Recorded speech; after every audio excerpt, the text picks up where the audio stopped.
Hello and welcome to the Jason Eldridge Photo Show. In this video, we're going to learn how to navigate Lightroom Classic.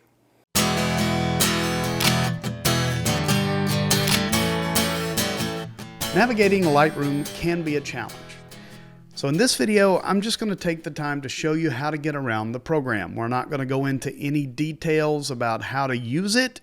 This is just how to navigate through it.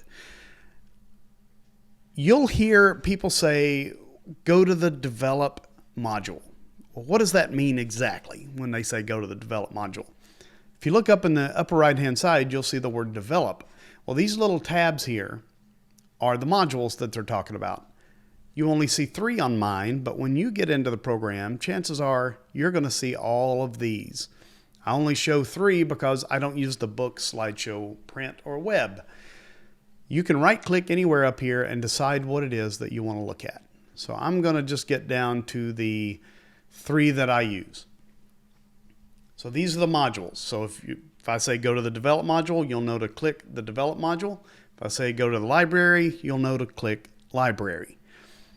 Now I want to talk about solo mode. Solo mode is where it just tidies it up a little bit for you. If you look on the right hand side, you'll see all of these little panels open.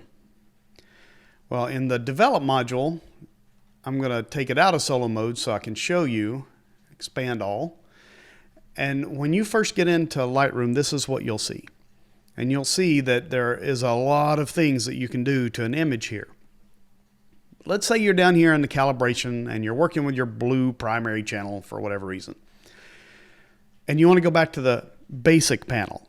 Well, to do that, you've got to go all the way back up to the top to find the basic panel. Now, that's okay, it doesn't take long, but when you're talking a lot of changes to images and a lot of images, this can get tedious and annoying and you don't know where you're at and you get lost. So at any one of these little panels that you see dropping down, you can right click and click solo mode. Now you have to do it for each side in each module. So you can see what it did immediately is it closed all of these panels and it's only the one that you're working on. So if you want to go to tone curve, it closes the basic, keeps everything else closed, and just opens up the tone curve. Detail's the same. Any one of these is now the same. So if you're down here on calibration and you make a change and you decide you want to go to the basics panel, now all you got to do is go up here and click the basics and it opens it up. Closes the calibration. So it just keeps things a little tidy. And I'm going to do it here. I had taken it out just to show you, but it drives me crazy when they're all open. So hopefully you'll find some use of that one. All right, so this is your film strip down here on the bottom. That's what they call it. And this is where you can navigate. If you're on an image, you can use your mouse or you can use the right and left arrow key if you want, however you want to do that. It works a lot like a word processor in that if you click one and you hold shift down and you click another, it'll select all of the images in that list. It also works if you hold control and you click. Now you can select individual ones, these images here.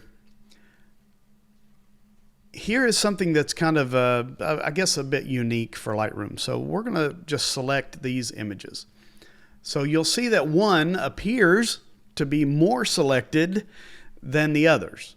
That means that is the one that you're actually on and you've selected all of these. That's important for when you're wanting to sync photographs and all of that stuff. That way you'll know which one it's pulling from when you go to sync the information in the photograph. But that's, once again, that's another topic for another video there. If this is too big, you can hit the minus key here and it will put more images on the screen, or you can hit the plus if you're getting old like I am and you need to see things bigger. You have that option. The film strip down here can be kind of small, and if you'll see my mouse here hover over, you'll get the up and down arrows. You can grab that and click, and you can make it really, really tiny if you have good eyesight, or you can make it really, really big if you don't. Or you can put it somewhere in the middle, which is where I keep that. So that's how you can change that. That also works on the right and left sides here. You get that little arrow and now you can make this bigger or make it smaller, and you can do that to both sides. So I keep them as small as I can, pretty much just so that I can give all the real estate to the photographs. I'm going to cut in right here because I've got a workshop coming up in September of 2024 to the Grand Teton National Park, and I would love for you to join me. If you're interested, head on over to the website jasoneldridgephoto.com and you can click the workshops tab to find out all about it. All right, let's get back to the video. There's a few other ways to view your images, and we're going to go over those real fast. So the letter F is for full screen.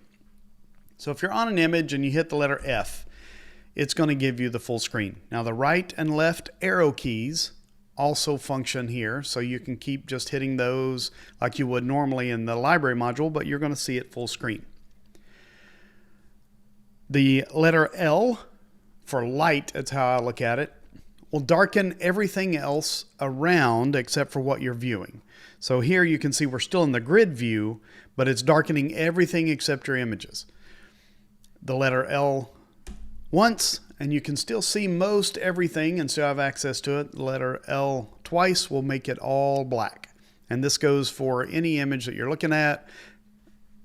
Letter G will bring you back. Letter G will bring you back to the grid. Letter L brings everything back so you can see it. Lastly, the tab key. If you hit tab, it will remove the panels on the right and left side and give you more real estate for your photographs. There's little carrots here if you want to bring them out to work on either side, or you can click the caret to make that side stay and this side be gone, however you want to do it, or you can just hit the tab key again and it will bring them back. Now, you notice that I double clicked this and it brought up this photo. If you use the mouse wheel, it'll cycle through as well as using the arrow keys. But now if you want to get back to the grid view that you just saw, there's a couple of ways to do it. Right here, this little panel right here, you'll say grid view, but you'll see it also has a G in parentheses. So we're going to click that and it gives us back our grid view where we just did the plus and minus. We're going to go back in. You can also just hit the letter G.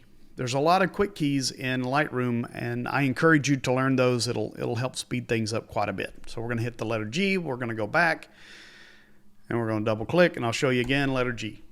And then once again, minus, plus, however you want to do that. Grab and drag to the right size. So you can really size this and make it to what is useful for you. Another part of the library is the little toolbar at the top. Sometimes that's not visible. It's like this when you come in. I think it just does it at random. I'm not totally sure why. But if it's not there, you can hit the backslash key on your keyboard and it'll show up. So now you've got all of these different filters that you can use to filter your photographs. And now you've got, like this here under your metadata, this is all the different kinds of metadata that you can filter on so you can find the images that you're looking for. But what I want to show you here is you're not stuck with the columns that it gives you. If you can see it right here on the right-hand side, upper right-hand side of each one of these columns, you can change it to whatever you want. So if you want to see it as a rating instead of the camera, you just click on it. It's actually not the little spot in the right there. It's just anywhere on the column, and you can change it to whatever you want. You also have the option of saving that for future save current settings as a new preset that would allow you to decide how you want to do it, and then you could save it and it would always be the same for you whenever you go back to it. But again, we're not going to go into any great detail there. If you look down here at the bottom, you'll see a lot of options. Here you can flag an image, or you can give it a star rating or a color rating. There are also quick keys for this, and I highly recommend that you learn these. Like for the flags, it's P for pick, U for unflag, and X if you don't like the image. But if you accidentally hit it, you can just hit U and it takes you back. It removes it so that there's no flag. This works also with the number pad. So the number 5 will give you 5-star, 4-star, 3-star, and so on. 0 will take all the star ratings off. So you can see that it would be real quick if you're going through here using the arrow keys and you're viewing it at full and you're just going through and you're saying, yep, I like that one, I like that one, I like that one. Hit the X for I don't like it, I don't like it. Oh, that's got a pick on it and I don't like that. I don't want it picked yet. So you unflag it with the letter U. There's all kinds of ways that you can do it. And then what's cool about that is you can see I flagged a few. You can go up to the top and you can say attribute, show me the ones that are flagged. And those are the 3 that I just flagged.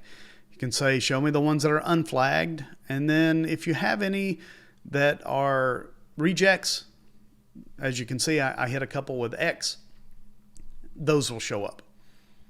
And you can filter on that up here. You can filter it with the ratings. You can filter it with the colors, however you want to look at it.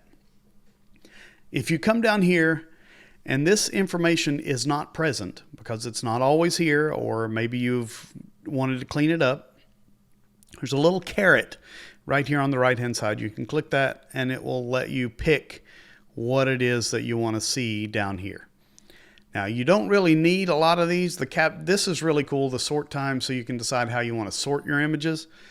But these others you don't really need if you learn the quick keys. But if you do want them there, you can have them there. You can even, you've got the thumbnails here where if you don't want to use plus and minus, you can just grab and drag, and then you can eliminate that if you don't want to see that. Now we're going to move over to the develop module. And the develop, as I mentioned before, this is where you finish your images. This is where you develop your images. We're not going to go into any great detail, but I want to talk about the letter I, which will give you information. It will also give that information to you here in the library module. I'm going to go to an image that actually looks almost okay. You have to forgive some of these images as we're looking through. But you hit the letter I. This one will tell you that it's a copy, which means it's a virtual copy. Tell you the date, time, the size of the image. You can hit the letter I again. It'll tell you all of the information like the 1/800th of a second, f11, ISO 400, 14 millimeter lens. So it gives you a lot of information. And this works the same as the library module using the right and left arrow keys. So here is the thing. If you hit the letter G, because you want to see it in a grid view, it's going to take you back to the library module to show you the grid view, because the grid view only exists in the library module. So when you go back to develop, you go back to your single image, and then you can look at some of these and then say, well, I want to see a little bit broader view. Go back to the G, takes you back to the library module. So that's just how that works. So you'll also notice upper right hand side is a histogram, and then you have a preview over here to the left. But the rest of these, it's all the same. So once you kind of get the feel for how you're going to be doing your image editing, it will all start to flow. It'll work the same. You'll get really used to these quick keys and how to put the information in and to get what you need out of the program.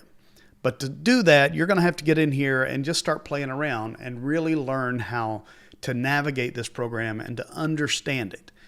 Just like any other program, you've got up here at the top, you've got a lot of options. Any option that we just went over, you can probably find up here nested in these menus somewhere. But there's a lot of information in these menus. If you want your preferences, you can go in here and you can find, how you want it to handle interface or your file handling, however it is that you want to do it. There's a lot to this program. But you start by learning how to navigate and how to do the simple tasks. And it's just like they say eating an elephant, right? One piece at a time. That's all this is. So learn how to navigate first. Once you get familiar with that, then you can go on and then you can find another part of this program to master. And I don't know all of this program, and I've been using it since Lightroom 2. And there's always something new or something I've missed or something someone says, hey, did you know you could do that? Nope, had no idea. So there's always going to be something in this program that you'll find and that you'll learn. But to start, you got to know how to navigate. So get in there, get familiar with it, and hopefully, after you've spent some time here navigating, you can look up some of the other videos that I have on the channel, and they get a little bit more into detail, and there will be more to come because I want to walk through every aspect of this program that I know.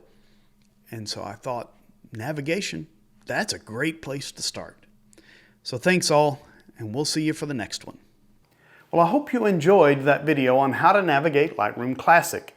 Make sure you like and subscribe to the channel, hit the little bell. All of that really does help the show. And as always, grab your camera, get off the couch, escape, explore, and create.